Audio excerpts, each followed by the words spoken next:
Hello. I'd like to start out my remarks with a big thank you to the representatives of the Washburn Rural High School Hall of Fame for inducting me today.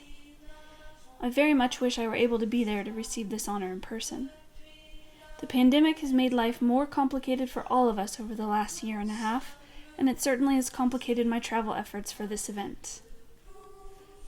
I'd like to offer my next words of thanks to Kaylee Barber for her guidance during the award process, and to Kevin Bordewick, my former stellar basketball coach and science teacher, for his willingness to say a few words of introduction.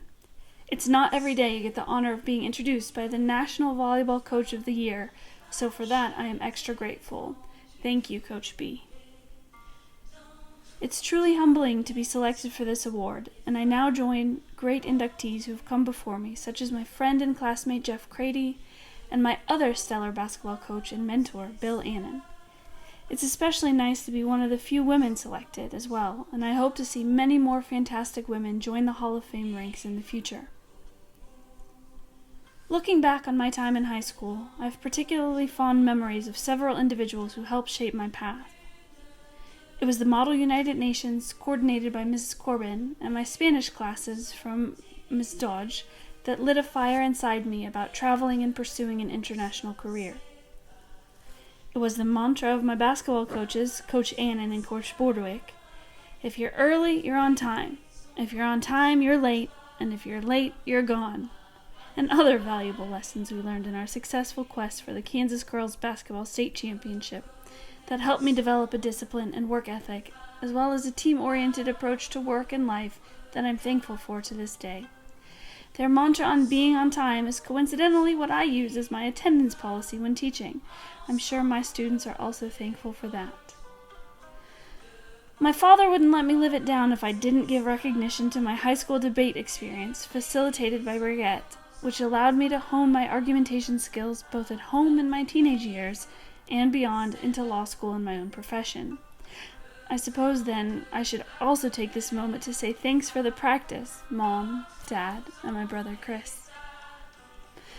I developed a lifelong passion for reading, analyzing, engaging critically with text, and the joys of grammar and usage of language through my high school English classes, taught by Mr. Holden, Mrs. Davis, and Miss Stanford.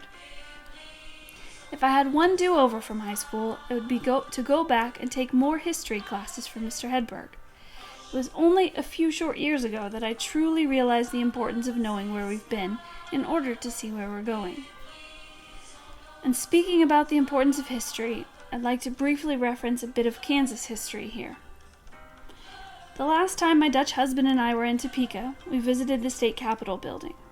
It's always nice to be a tourist in your own backyard, and I had been to the Capitol several times before.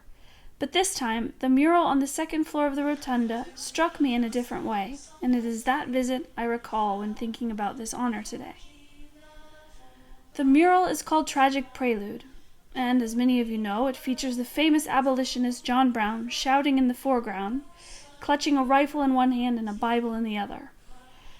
The painting represents several things, but mostly the Bleeding Kansas period in which Brown led the charge to keep Kansas from becoming a slave state in the Civil War. What I love about this painting, beyond the quintessential markers of our state, such as the tornado and prairie fire raging in the background, and the fact that Kansas landed on the right side of history regarding slavery, is the spirit embodied by Brown himself. The artist of the mural, John Stuart Curry, when speaking about Brown, said, "I wanted to paint him as a fanatic, for John Brown was a fanatic.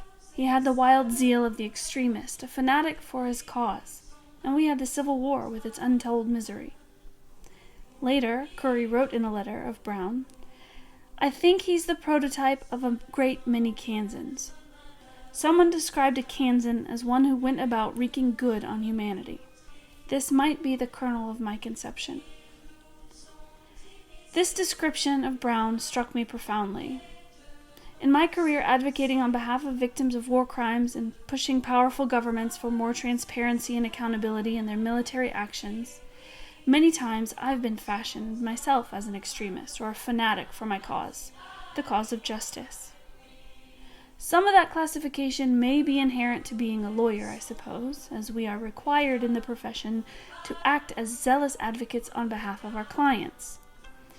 But I see this character trait in myself as something that runs deeper, something that harkens back to my upbringing and spending my formative years at Washburn Rural High School.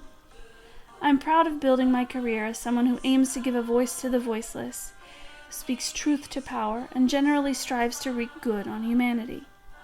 And the roots of my ability to do this can be traced back to my deep roots in Kansas, roots that run through Washburn Rural High School, the University of Kansas, and Washburn University School of Law. Before concluding, I'd like to briefly offer some advice, specifically to the students watching. Please appreciate that Washburn Rural High School offers a great springboard into jumping into the future you're dreaming of.